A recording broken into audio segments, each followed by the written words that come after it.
Don't say that. Whoa, whoa, whoa, wait there. These are the worst things you could possibly say to your seller as a real estate wholesaler. I'm glad you're watching this video. Hopefully I stopped you before you said something that's absolutely going to kill your deal for real estate wholesaling. So in this video, I'm going to give you a complete breakdown on the worst things you can tell your sellers. I'm going to tell you exactly what you could say instead to actually help save your deal and actually get a good deal, build the right rapport, and get these contracts signed so we can sell that to a cash buyer, assign it, make a profit, get our nice sexy checks, and repeat. But before we get into everything, again, you already know you need to smash that like button and subscribe to get more videos from me. All right, guys, I'm sorry to scare you in the beginning there, but it is true. Some of you wholesalers out there, especially some of my subscribers actually watching this, are saying the wrong things to their sellers. These are going to be the absolute worst things you can say to your sellers. I'm going to show you exactly what you have to say to your sellers to get the right deal. I've been in this business for about 4 years now, and I know wrong from right. Rick's been in this business for over 15 years. We know exactly what you need to say to your sellers to get the deal. You do thousands of deals. You start figuring out pretty much, you can put certain sellers into little cubby holes where you know exactly what you got to say to get the deal and what you can't say for you not to get the deal. So overall, when we're talking about having conversations with sellers and really getting the deals, especially if you're in person on an appointment or you're over the phone doing a virtual wholesaling deal, you need to push the conversation into answering and qualifying your sellers. Now, if anyone knows Rick or me, in the past 15 years, Rick has said the same exact things. Ron LeGrand used to talk about this stuff. All the books behind me, when you're reading them about wholesaling in 2000, 2004, all these old books that I used to read, real estate wholesaling, and every real estate coach says the same exact thing. There's truly only 4 things that boils down to when you're having conversations with sellers that you need to get on the phone or in person. And that is, again, you need to understand someone's motivation. You need to understand their time frame for selling when they're actually looking to sell their property, condition, the actual condition of the property, and lastly, the price that they're looking to sell the house for. I don't care whatever coach, they all say the same thing. This information's been out for decades and decades. No one invented this. This is something, I think some real estate wholesalers did back in the 80s. So this information is all out there. So there's no secret to buying any courses. This is all free stuff, but overall, your conversation has to be in that general direction. You guys talking about the weather or the stock market in Topeka, Kansas it's good for building rapport, but to have a 4-hour conversation about that, you're going to waste your time, which you can spend talking to sellers and actually getting more deals. This is the list of the worst things you can tell your sellers. So the worst thing you can do when dealing with a seller over the phone or in person isn't the words you say. It's actually the body language and the confidence that you present to your seller. Now, what do I mean by this? If I'm talking to a seller over the phone and I'm not confident or my body language is wrong, especially like if I'm in person with a seller and they ask me a question and I say, well, maybe, or like I just have something about me in my body language that I'm not confident, you can see it in your shoulders. It's just, if you watch a lot of Tony Robbins stuff, he really explains it a lot better than me. But really, if you don't have the confidence in your head that you're here to provide a solution and you don't have the absolute certainty that you can help the seller selling their property for all cash, which I know for a fact, if you've watched this channel, you know that you should and you absolutely can at any age, gender, ethnicity. You don't have to be a United States citizen to be doing this. There's literally no excuse for you to help someone who needs to sell the property for all cash. So not having the right confidence, not providing that confidence to your seller that you can help them with absolute certainty, you can destroy that deal. Now, the next part that really gets a seller, I would say, not the most confident in you, or maybe they won't sign the contract, is if you don't have the confidence. And another reason why people might think you don't have the confidence to actually help them out is if you're using filler words. Now, filler words is probably one of the hardest things I've worked on the past 4 years. My first year, it was riddled with filler words and I just couldn't get it done. But filler words are ums or uhs or things like that. So if I'm talking to a seller and I say, hey, John, I'm here to talk to you about selling your house at, it doesn't sound good at all. It's not as smooth as, Hey John, this is Zach. I'm talking to you about selling your property for cash. I saw you're actually looking to sell it for cash. Can you tell me a little about why you're looking to even sell the property? It just seems like I have confidence. I know what I'm doing. And truly with the seller, it puts it in the light that, I've been in this business for years and years, and I know what I'm doing and I can help you out. Even if you haven't been in this business long, if you can learn really how to eliminate filler words out of your conversations, you can have a way better conversion rate with your sellers, especially virtual wholesaling where people can't really see you. When you're talking about things like that and you're not using filler words, you can have a better success at getting deals. That's the difference between my top acquisitions people and the ones I unfortunately had to fire, is they can't close as well because they're using filler words and they're not getting the deals closed.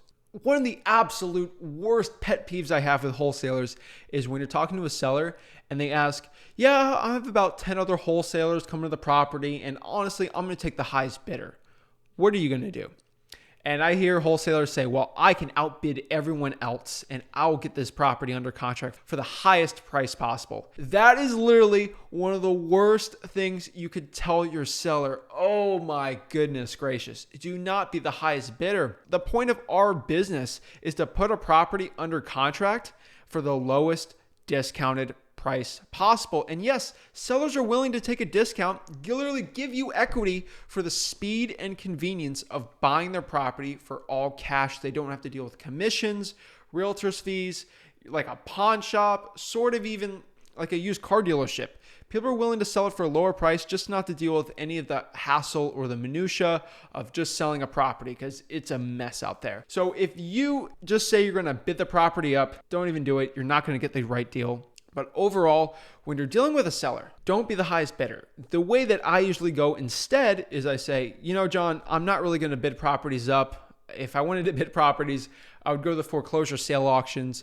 I'm just looking to buy a couple more properties for cash. If that's something you're willing to do, if you want to meet me, and if we can get an agreement together, if I meet you, or we can actually get it over the phone, really get an agreement going, I'm willing to do that. But if you want to bid people up, I recommend you just list the property. Now, if they truly want to list the property, then they're not a motivated seller. Then great. That's one less person we got to deal with, so we can deal with more motivated sellers. The next really bad thing you can say, especially as a wholesaler, is if you act like a saleswoman or a salesman, I don't even know how to explain it like 100% correctly. But if you're just come out the slick talker and you're really forcing things onto sellers and say, you need to sell it to me right now, and you're not building the rapport, you're not truly trying to help them out, you're treating this like a transaction, and you're acting like you're not dealing with a real human with real issues and emotions and problems. A lot of pushy salespeople like that, like a used car salesman, they don't sell well. They don't sell well in real estate wholesaling because they're not solving people's problems and they're not truly unraveling the true emotions of selling a home, especially with a seller. You need to understand their issues, their problems, and what they value the most when actually dealing with someone, and you will get the deal. Acting like you're not a friend, you're just here transactionally, you will get a lot less deals if you actually become someone's friend.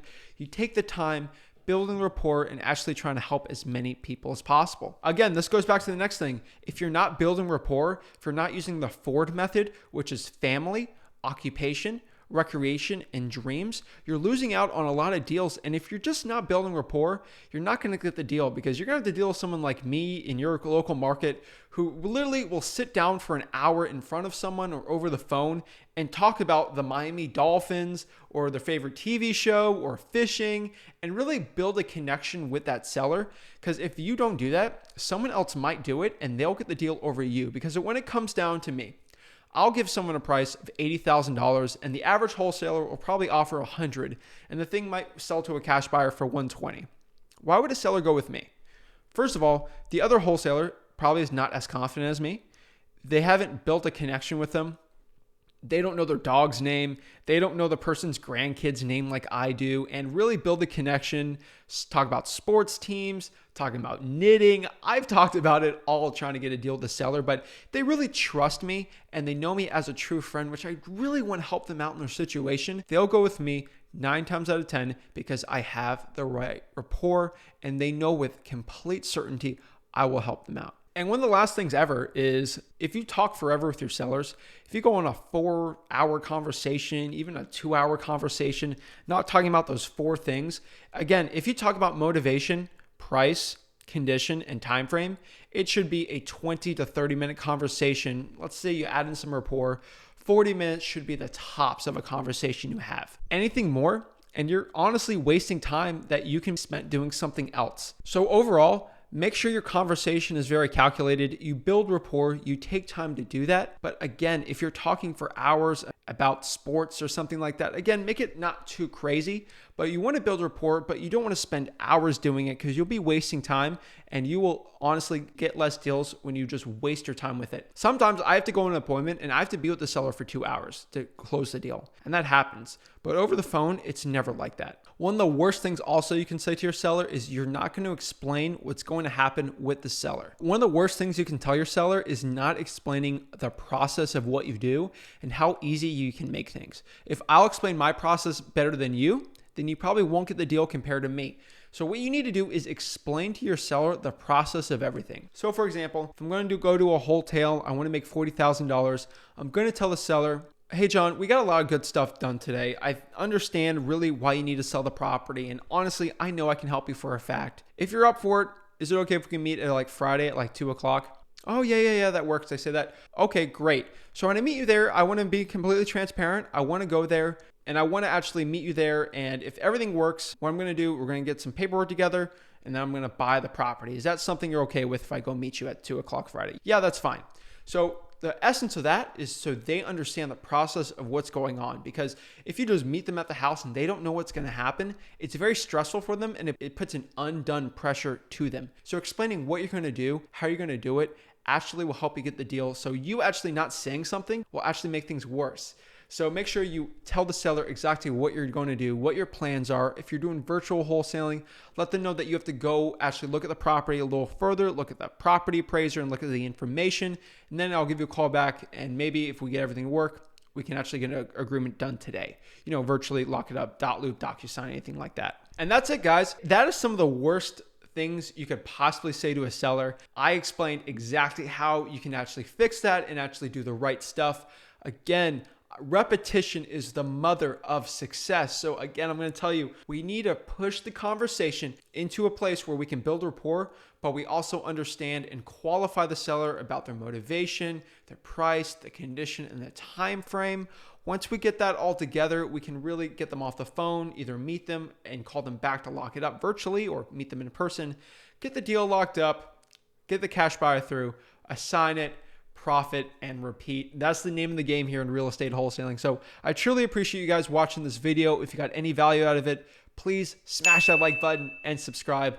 I truly appreciate you guys' support. We're building a real movement here at Flip with Rick just to help as many people as possible. No gurus, no selling, just value. I truly appreciate it, guys. Have a blessed day.